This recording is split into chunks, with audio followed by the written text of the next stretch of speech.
start by, you guys have a unique friendship and connection.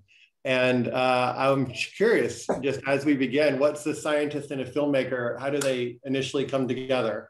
And then I know, Dacher, you're going to take it from here, but we'd love to just know how you two kind of came together and what was that bond that you shared that made you collaborate? So Dacher, do you want to start with that? Yeah, I think I first met Pete, I don't know, 15 years ago at a conference in Los Angeles. It was a scientific conference, and one of the headlines was Pete Docter. We were talking with Paul Ekman as well about facial expression, and Pete, Pete had kind of waxed scientific and poetic about how to make one eyebrow really expressive. And the thing I remember about Pete, is he was dressed like he is today, and he, we were waiting for the Pixar magic, and Pete booted up his PowerPoint or whatever it was, and he was actually standing on the electric cord, and nothing came on for a long time, and people were like, "What?" But yeah, and then we've just shared. My view of it, Pete, is we've shared a lot of different things, from friendships to growths of kids to beers occasionally, and it's been one of the 2 or 3 great privileges of my life to watch Pete make films. Wow. Well, I've been really happy to meet and work with Dacher, because I think we really got to know each other better and well on Inside Out. Yeah. And we were studying emotions, trying to understand and so on. And I think one of the things that really made me go, okay, there's something unique about this guy. You were a fierce defender of sadness, almost like the emotion was a character already. And I was like, oh, okay, this is important. He understands something about what we're trying to get to, and I want to know more about that. So that was pretty cool. Yeah. Well, I have 7 questions for you, Pete. And 7. All right. Yeah. You better get busy. And we love to enumerate things. So so the first, and first of all, congratulations on Soul. Seriously, what a incredible movie. When my 23-year-old daughter saw it, she said she started crying and felt like it had insights into what we're here on Earth to do. Congratulations on Kemp Powers, first African-American to get a Golden Globe in animation, I think. Yeah, I think, probably right. Yeah, he's just such a smart. I feel so lucky to work with him. He's a smart writer and a great collaborator. So that was fun. Yeah. I mean, that film was interesting because I really feel like most of our films, if you synopsize them down, are about relationships, right? You come down to like the end is, oh, why doesn't person X understand person Y? And that's the end of the movie. And this one was intentionally, I set out to say, I wonder if we can do something different, that where the revelation at the end of the movie is more about where I fit in life. In the universe. And I was not sure whether we would be able to make that emotional for people. So it felt like a pretty big risk. But I don't know whether it is emotional for most people, but it is for me. So I guess that was our litmus test, is kind of ourselves first. I want to talk about Soul in just a couple of minutes. So I remember when Holiday, you sent me a flip card or a flip book. You had drawn, it was really funny. I think it was of your son, and it was some holiday, and it was Christmas, and you were, somebody was trying to rouse this teenager, and the flip book was just pictures of a male teenager's feet over and over and over again, not moving. So I know drawing was important to you as a young kid, and you did flip books. And what was visual art for you as a young child? I was one of the, how there's always the kid in your class that could draw anything. It could draw dragon horses, and everybody gathers around, and you're like, wow, that was not me. I wanted to be that kid, but I wasn't. Unfortunately, I struggled with drawing, but I did love movement. So the idea that I could draw something slightly different in each page of my math book and flip through it, and it looks like it's alive, that's what just like, I got to be a part of this. I got to understand this more. So it just became an obsession for me from an early age. Movement was really the key. Interesting, really, and there's a lot of wonderful movement in the mind of a lot of your films. I think it'd be really interesting for our audience, and we have a lot of creative types and tech types and people in the contemplative worlds thinking about creative process. And I remember, and I'd love for you to just talk about what it means for you to, and how you make a film. I remember for Inside Out, you called me up and you're like, "Hey Dacher, I'm going to make a movie," and I'm like, "Great, that's your job," and, and it's like, "It's about emotion. Come on over." So I come talk to you about these abstract ideas, and then a couple of years later, I see the screening, and there's this incredible film about a girl's mind and emotion. How do you create? What do you do? How did you and Ronnie Del Carmen make the film of Inside Out? Well, I mean, that's the mysterious process that I'm sure a lot of folks who are listening go through. Like when you read about stuff like writing or filmmaking, music, whatever, there's a tendency, I think, to believe that if I study, it's like math. Once I know the formula, then I'm just going to roll up my sleeves and do it. And blah, blah, blah, it'll come out. That's not the way it works at all. It's much more mysterious. You go in saying, "I don't know where we're going. I don't know where we're headed. I have kind of a vague feeling about it." And that was really true of this film. I knew that emotions just intrigued me as potentially fun animated characters. Thinking about Lewis Black as anger was like, yeah, I'm in. I don't know what the story is, but that's where we started. And then right at that time, my daughter was growing up. She was actually, if anybody has seen the film Up in the audience, the little girl at the beginning, my daughter actually did the voice, and she was a lot like that character, very bouncy and goofy and funny. And then she was getting to be like 12 and 13 and a lot more serious and quiet, and so that was like, I remember that as a kid myself going through all that. So it was really just a chance to dive into like, what's going on inside of her head? Why does that happen? What happens to childhood joy? Why does it have to go away? Yeah. And so that was the root of that film. And then, of course, from there, it's just a ton of work of trying things out, trying something and see if it plays. And then when it doesn't, you're like, well, why didn't that work? And retooling it. So a lot of redoing stuff. What was the biggest mystery for you when you did Inside Out, and just thinking about kind of portraying these emotions as characters, seeing how they shape inside, how young Riley sees the world outside, what she's doing? What was kind of a mystery about the human mind for you as you took on that topic? Well, I could definitely see, I mean, there were a lot of challenges, obviously. I could definitely see my way to writing for some of these characters, but I think the thing that really unlocked it for us was talking to you and to Miss Dr. Ekman, the idea that emotions have jobs and that they're there to serve the host organism, whatever you want to call the person. That they're all looking out for our best interests. And anger is not just some thing that I'm supposed to get over in road rage and all that. I'm trying to bury it. It's actually a serviceable, I don't know, you probably have a scientific word for this, but it's like, it's out for us, right? It's trying to, and that just was like, oh, so now I suddenly understand not only the motivation for each character, but specifically the lens through which they look. So disgust is always looking for poison and toxins in physical ways, in psychological and social ways. Fear is always looking out for the unknown. All those kind of triggers helped us so much to unpack what those characters were all about. Yeah.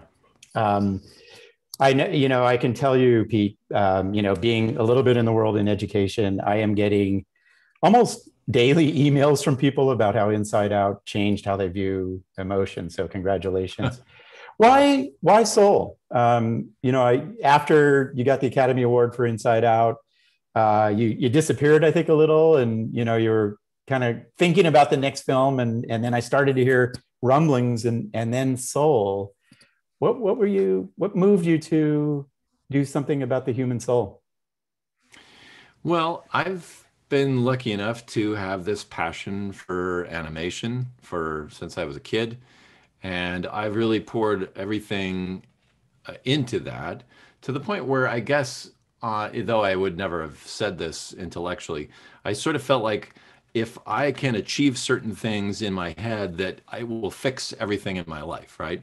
And so I had this experience of having worked on Inside Out, I don't know that you could have asked for more in terms of success. People really liked it. It got great write-ups. We did good business. We won awards, and yet it didn't fix everything for me personally, right? I'm still coming home to the same house and feeling that sense of anxiety and other issues, and realizing, well, wait a minute, maybe there's more to life than animation, as preposterous as that sounds.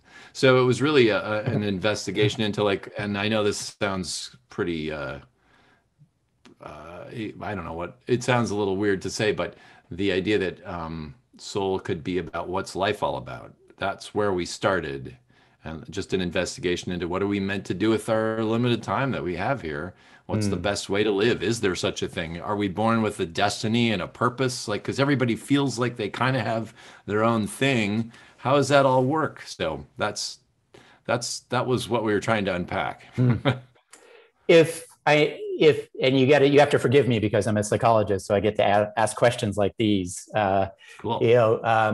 Did you think about the soul when you were a young kid? Did you wonder about it? Did you wonder about what happens before life and after life and other dimensions than what's here in front of us? Yeah, I mean, I think most people have a sense anyway that I'm more than just my blood and guts, Yeah. that I must have been around somewhere before I was born. It just doesn't make sense intuitively. And there must be some place that I go after. I can't imagine what it's like to not be here, whether that's all a construct or real. I think it's things that we all do think about. Somebody, it was not Alan Watts. It was somebody who was talking about this trippy story that actually affected the film quite a bit. He said, okay, think of a memory in your childhood, something that you can picture so vividly in your head that you're almost actually there. Because after all, you were there, right? Or were you? Because since then, every molecule in your body has been replaced. And yet I still think of it as me. Yeah. So what is me? Yeah. Clearly, we're more than just the stuff. Nice. And so that was part of kind of what went into the film.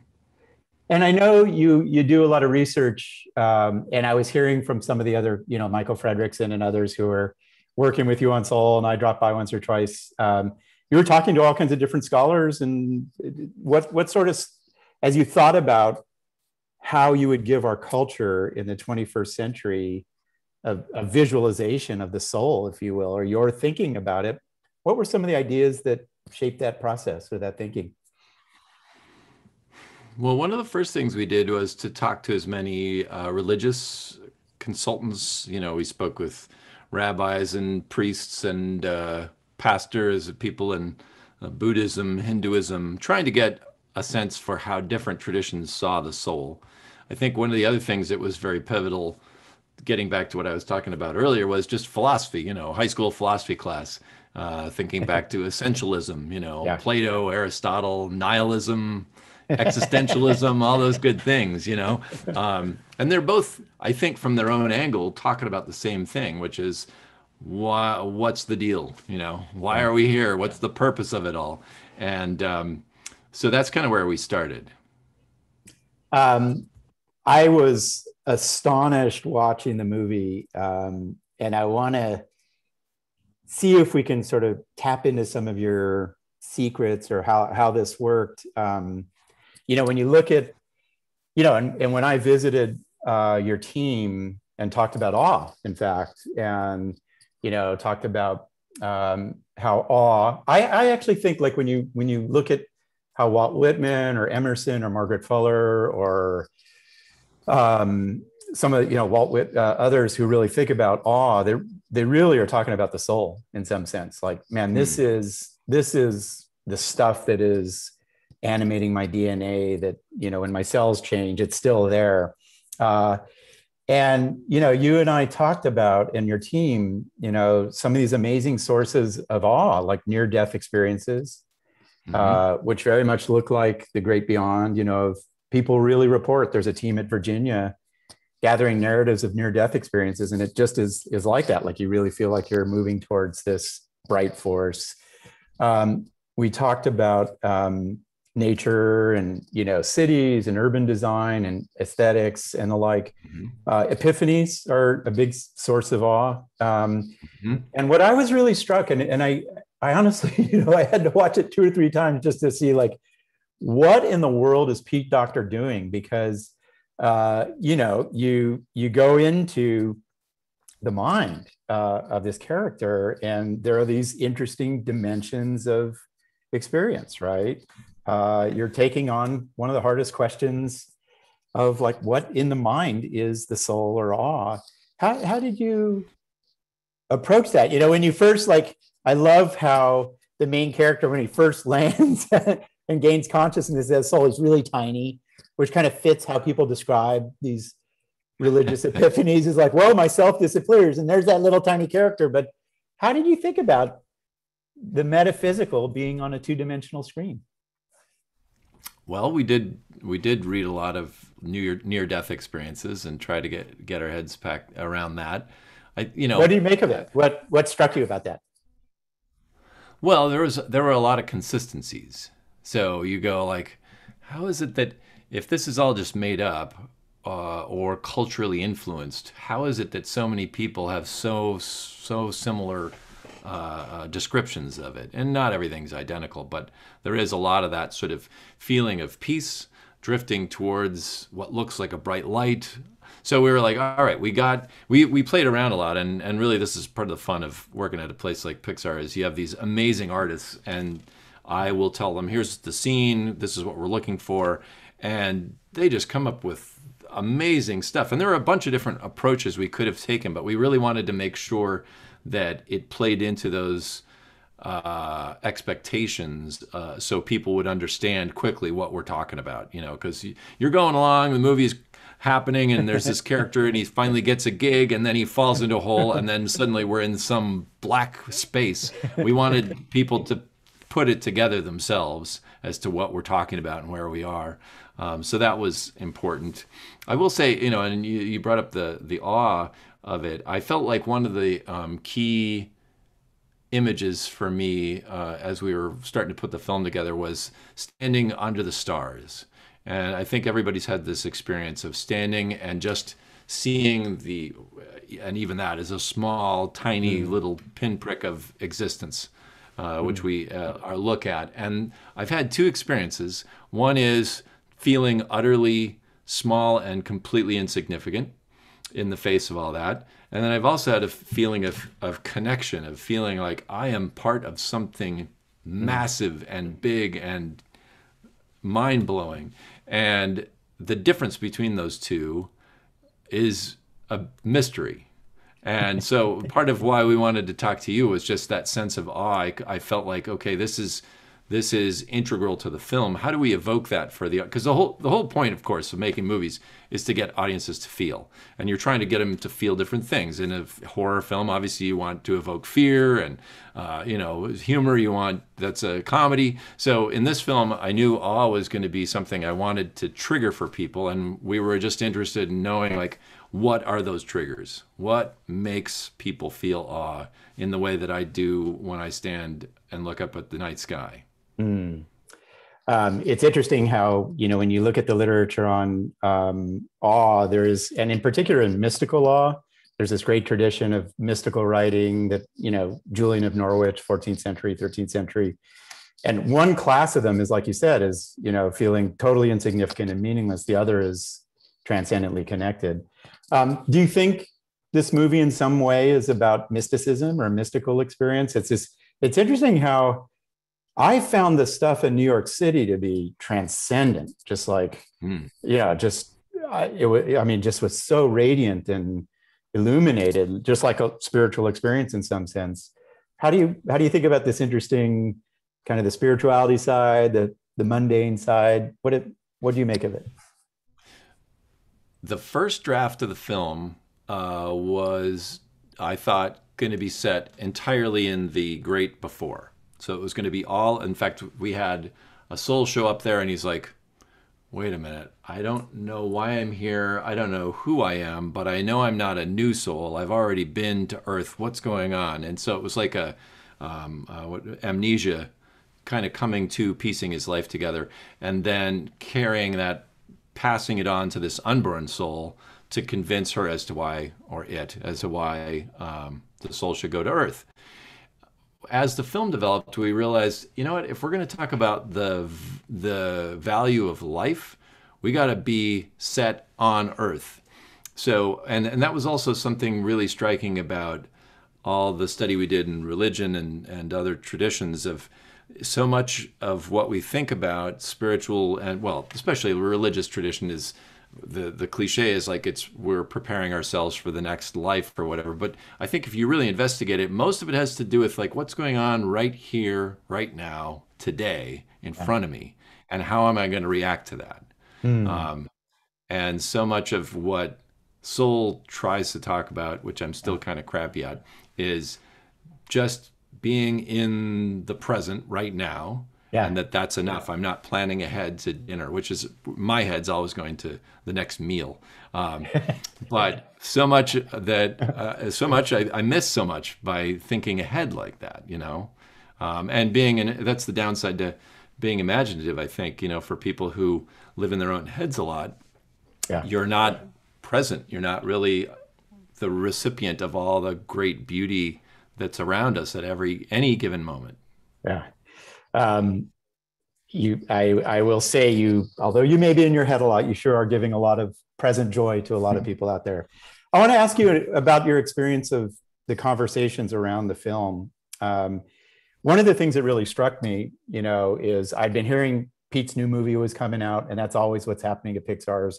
Lots of conversation about Pete's new film. And then I saw the title and I was overjoyed. And it's interesting to me when we think about what it all means, right? Wisdom as this conference, or, you know, the point of life. It's the biggest question that we ask. And in writing this book on awe, you know, people talk about it in terms of soul, right? From, you know, across the philosophical contemplative traditions, you know, our great thinkers in the American tradition, like I said, like Walt Whitman, felt like the soul was in the body.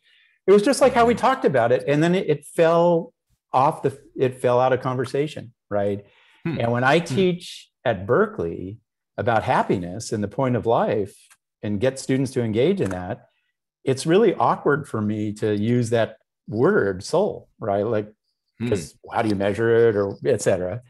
And I feel like one of the things that your films do is they stimulate these big, big conversations about things that we need to rethink. And Inside Out was about sadness and, you know, emotion.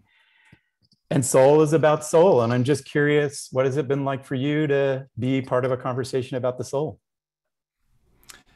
Well, thank you. I feel like that's our mission, or it's a gift that I have in any way to work at a place that allows that kind of discussion, because so often you go to cartoons and it's a lot of fart jokes and you know, animal characters running around, and then that's the end.